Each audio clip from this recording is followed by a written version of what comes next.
Hello guys, welcome to another video of stock market friends. Aris Infra Solutions की ओर से guys इसका IPO का आज डे 3 का सब्सक्रिप्शन ओपन होने जा रहा है।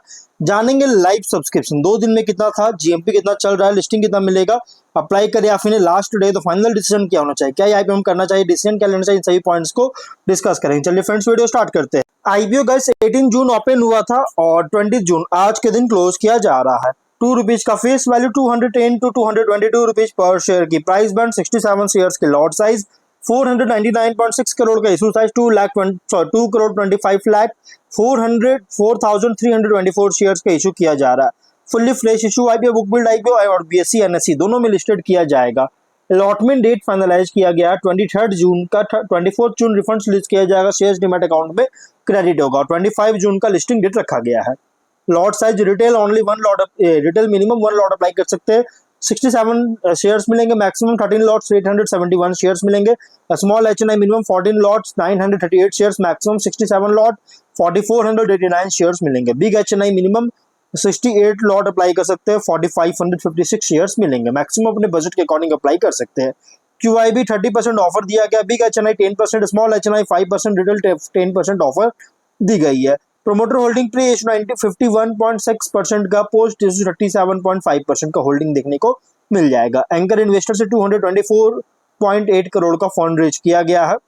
अगर सब्सक्रिप्शन की बात करें, कंपनी में QIB से 0.77 टाइम सब्सक्राइब किया गया है। QIB से लगभग 47,816 शेयर्स का बिड किया है 109.8 करोड़ का, और सॉरी QIB से 0.77 टाइम है और 52,26,067 शेयर्स का बिड किया 116 करोड़ का। HNI से बात करें तो बिग HNI 1.31 टाइम का 29,54,097 शेयर्स का बिड किया 65.5 करोड़ का।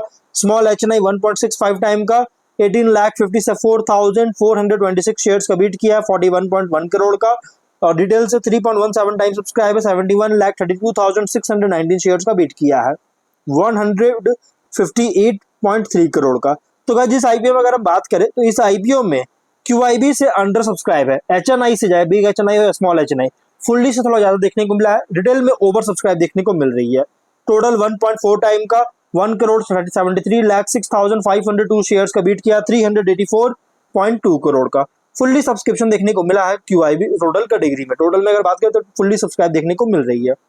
अब अगर हम बात करें कंपनी के GMP का, तो इसका जो GMP ट्रेड कर रहा है 13 रुपीज का GMP चल रहा है, बहुत ही मिनिमम GMP देखने को मिल रहा है। इसके अकॉर्डिंग 5.8% का मिनिमम लिस्टिंग गेन मिलने के चांस, बहुत ही एवरेज लिस्टिंग मिलने के चांस है। 235 रुपीज पे लिस्टिंग हो रही है। बिजनेस की बात करें तो 2021 में इनकॉर्पोरेट किया गया था और ये एक मॉडर्न प्लेटफॉर्म है जो कि मटेरियल्स को, जो मतलब कि कंस्ट्रक्शन और इंफ्रास्ट्रक्चर कंपनी जो कि मटेरियल्स बाई करती है उनको इजिली और मैनेज, मतलब कि फिनांस को जो है स्मार्टली इजी और मैनेज करने के लिए जो हेल्प करता है कंपनी। और ये जो business to business technology driven company है जो कि एक्सपैंड कर रहा है कंस्ट्रक्शन मटेरियल मार्केट में, और कंपनी फोकस कर रही है डिजिटाइजिंग और सिंप्लीफाइंग पर फोकस किया जा रहा है प्रोक्योरमेंट प्रोसेस के लिए, और जो कि efficient end to end customer experience deliver कर सके। प्रोडक्ट पोर्टफोलियो में इंक्लूड है GI pipe steel, MS wire steel, MS TMT bar steel, OPC bulk cement, ये सभी इसके मतलब कि कंपनी के प्रोडक्ट्स है पोर्टफोलियो में।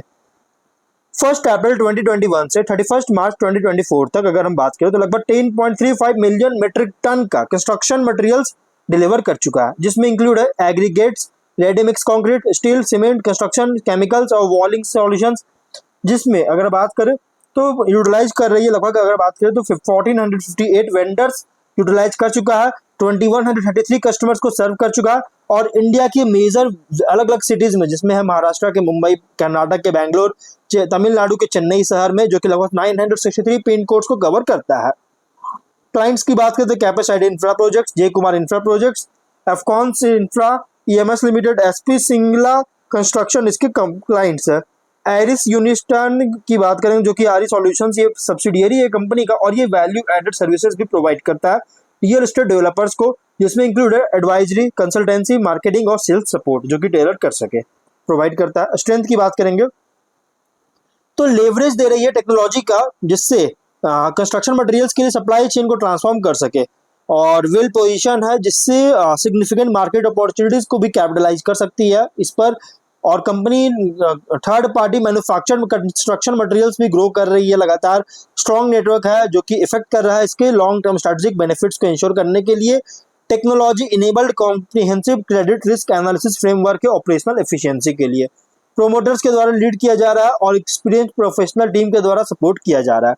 तो अगर बिजनेस की बात करेंगे तो कंपनी का जो बिजनेस है अगर देखा जाए बहुत ही अच्छी बिजनेस देखने को मिल रही है, जो कि technology enabled business to business supplier में जो है इंगेज है कंस्ट्रक्शन मटेरियल्स के लिए। और एक ग्रोइंग मार्केट है, ये जो मार्केट है ये ग्रोइंग मार्केट और ये वर्चुअल मोनोपोली कंपनी है इस सेगमेंट में, और ये मोस्ट प्रेफर्ड पार्टनर बन चुका है इस कंस्ट्रक्शन एक्टिविटीज में। तो इसलिए गाइस अगर देखा जाए तो अच्छी कंपनी है। अगर फंडामेंटली देखा जाए तो अगर हम इसके फाइनेंशियल देखें तो 22 में एसेट्स 334.2 करोड़ का, अभी 9 मंथ से 586.5 करोड़ का लगातार इंक्रीज किया है। नेटवर्थ 140 करोड़ का, 23 में थोड़ा सफर किया 105 करोड़ का, लेकिन उसको वापस से यहाँ पे इंक्रीज किया और 152 करोड़ का 9 मंथ्स में है। और रिजर्व्स की बात करें तो -6 करोड़ का था 23 में, और 23 में -41 करोड़ का, लेकिन उसके बाद अब यहाँ पॉजिटिव आया 24 में 139.7 करोड़ का और 9 मंथ्स में 141 करोड़ का। डेट 322.8 करोड़ का, मतलब डेट कंपनी पर थोड़ा ज्यादा देखने को मिल रहा है, बहुत ज्यादा डेट कंपनी पर देखने को मिल रहा है, और इसको अगर रीपे नहीं कर पाता है तो फाइनेंशियल पोजीशन को कंपनी का हार्म कर सकता है। रेवेन्यू प्रॉफिट की बात करें तो 22 में 453.7 करोड़ का रेवेन्यू, 6.5 करोड़ का लॉस।